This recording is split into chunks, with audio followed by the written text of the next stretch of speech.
people of this country have a right to know how our tax dollars are being spent. And so despite this scandal, the US and Western allies continue to push forward with military support. This headline, US will supply M1 tanks to Ukraine as Germany approves Leopards. And that doesn't include the financial funds the US government has already provided. As of December of last year, the US has approved the following: US aid to Ukraine. Total amount of aid so far, $48 billion with a B. Military aid to the tune of 22.9, almost $23 billion. Financial aid, $15.1 billion. Humanitarian aid, $9.9 billion. These numbers are coming from the Council on Foreign Relations. And for the record, combining the total aid to Ukraine and the recently passed $858 billion defense budget. When you combine those two things, aid to Ukraine and our defense budget, which we spend more money than the next 9 nations combined. Let me just remind you of that. That total is $906 billion. Almost hitting the T mark, the trillion mark. And it would cost just, because I want to juxtaposition this, because we hear these numbers, Jackson, they so big, sometimes people can't wrap their minds around it. I want them to wrap their minds around this. It would cost just $172 billion per year for 10 years to provide permanent funding for the child tax credit. Did you hear what I said? $172 billion per year for 10 years to permanently fund the child tax credit. And this data point is coming from the Congressional Budget Office. The child tax credit, as a reminder, lifted nearly 3 million children out of poverty here in the United States of America. And these folks just cavalierly, thank you, Shadow President Joe Manchin and others, just cavalierly let it expire and did not renew it, Jackson. Did not.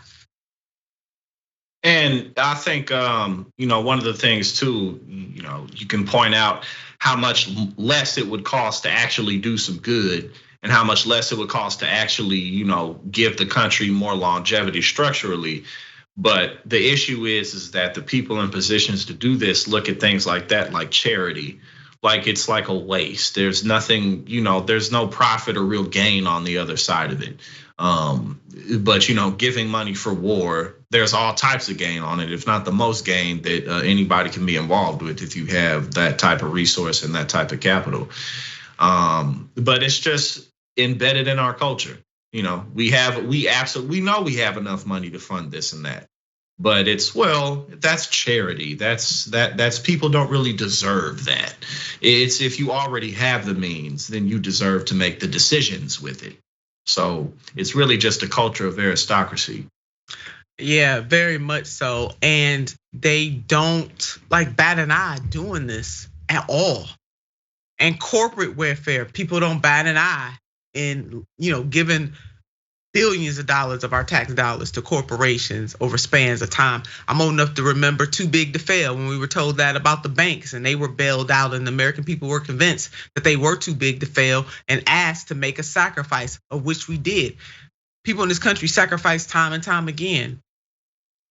But the policymakers do not push public policy, actually pass it in a bipartisan way that will lift the American people in a very strong way. That's just not happening. It's all temporary or superficial. So, we must continue, and I mean that, to support and stand in solidarity with the people of Ukraine. This is not an either or, it's a both and. But for every single dollar that goes towards this war, 1 or 2 should come back to the people of the United States of America. That is not too much to ask. FDR, understanding the sacrifices. Let's go on down memory lane. Let's just go all the way back to 1940.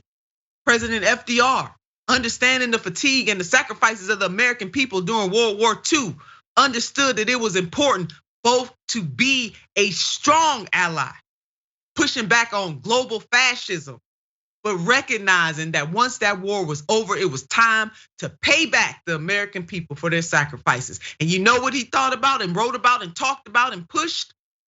The Economic Bill of Rights before he died, saying that the first Bill of Rights ain't enough, that necessitous men cannot be free, baby. Necessitous people cannot be free. He understood that something had to be given back to the American people. And although the New Deal was not perfect, certainly FDR's administration was far from perfect. At least the man had a vision to provide provision to the people that we can build upon and put a 21st century spin on it and make sure that nobody is left out. We ain't got none of that here, none of it.